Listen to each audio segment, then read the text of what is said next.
কালকে শিবরাত্রি, আমার কয়টা কথা বলার আছে, আমাকে বলতে দেয়া হোক প্লিজ। কালকে শিবরাত্রির দিন যারা ফাস্টিং করছো, উপোস করছো, তারা সব ঘাপলাবাজি উপোস করবে না, ঠিক আছে? উপোস করার হলে উপোসের মতো উপোস করবে। ওই দুধ সাবু, জল সাবু, চা, শরবত, ডাবের জল এইসব খেলে নাকি উপোসের মধ্যে এগুলো পড়ে, এগুলো ফালতু কথা, এসব ঢপবাজি একদম দেবে না, ঠিক আছে? উপোস করা হলে পিওর উপোস করবে, একদম যাকে উপোস করা বলে, বুঝতে পেরেছো? নাম্বার টু, যারা প্রাইভেট সেক্টরে জব করো, ওই যে আমার সময়ও হতো, সবকিছু পাবলিক আছে, আমি কাল শিবরাত্রি করবো স্যার, আমাকে ছুটি দিয়ে দিন, কালকে ফাস্টিং, কালকে আসতে পারবো না বলে বাড়িতে বসে বসে আর আমি টিভি দেখবে, ওসব চলবে না, ঠিক আছে? বাবার নামে যখন বলেছো শিবরাত্রি করব, উপোস করব, তাহলে করবে, করবে, ঠিক আছে? বলছি যে আগের বার যার জন্য শিবরাত্রি করেছিলে, এবারে সেই আছে না অন্য কারোর জন্য শিবরাত্রি করছো? দেখো, বারবার এই শিবরাত্রি করে করে এক একজনের আয়ু বাড়ানোর তো কোনো দরকার নেই।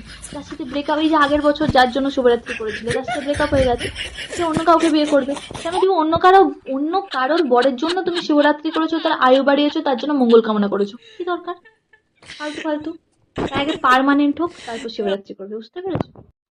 আমার দিকে দেখাচ্ছ, আমার দিকে তাকিয়ে কিছু হবে না, আমরা शादी हो गया, ये हम नहीं करेगा, हम शिवरात्रि नहीं करेगा, ठीक है?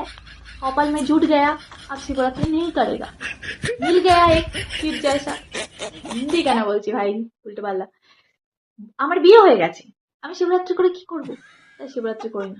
এখন বলবে স্বামীর মঙ্গল কামনার জন্য, স্বামীর মঙ্গল কামনার জন্য তো ভাই সারা বছর করেই যাচ্ছে, এই যে এটা, এই যে হেটা, এই হাতে একটা, বৃহস্পতিবার চুল ধুই না, বলতে গেলে শেষ হবে না ভাই, শেষ হবে না। তো সারা বছর মঙ্গল কামনা বরের জন্যই করে যাচ্ছে, শিবরাত্রির দিন আমি শিবরাত্রি করছি না, আমার দিকে তাকিও না। কিন্তু যারা করবে, বাবার নামে একদম মিথ্যে কথা নয়, ঠিক আছে? একদম ভুলভাল কথা নয়, একদম শিবরাত্রি করছো মানে নিষ্ঠা দিয়ে করবে। আমি করছি না, আমি ওপেনলি বলেছি আমি করছি না।